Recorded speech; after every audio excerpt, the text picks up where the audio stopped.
big fan of Dawes, and Taylor Goldsmith in particular, who has just written some great songs. I'm sure you guys all know this, that I'm digging his tunes. And enjoying teaching them too, because there's some great stuff to learn from these that are not necessarily too difficult, but a lot of new ideas, some chord shapes and things that are a little bit unusual. So I'll get more to that in just a few minutes, or as I talk here. But this is Moon in the Water from their second album, Nothing Is Wrong, 2011, I believe. And it is kind of on one hand, it's a generic fingerpicking song. You just keep some very simple patterns going.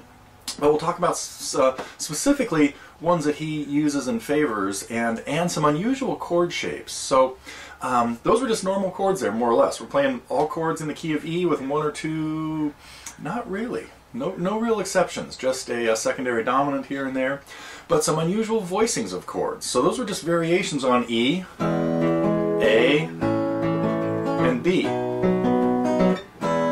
but done with the bass note not changing, hearing an E in the bass on every one. And little extensions of the chords, making them a little bit more than major chords. Anyway, he does use some unusual chord voicings.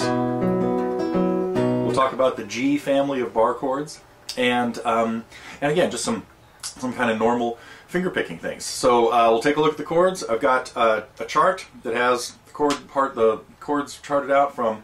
There are just a few parts. The intro, which is really just a line from the verse, a verse and a chorus and a bridge, and a few little transitions. I have tabbed out a couple of sections, but a really important thing about this song is he never plays the picking the same way, and that's what real finger picking is kind of all about.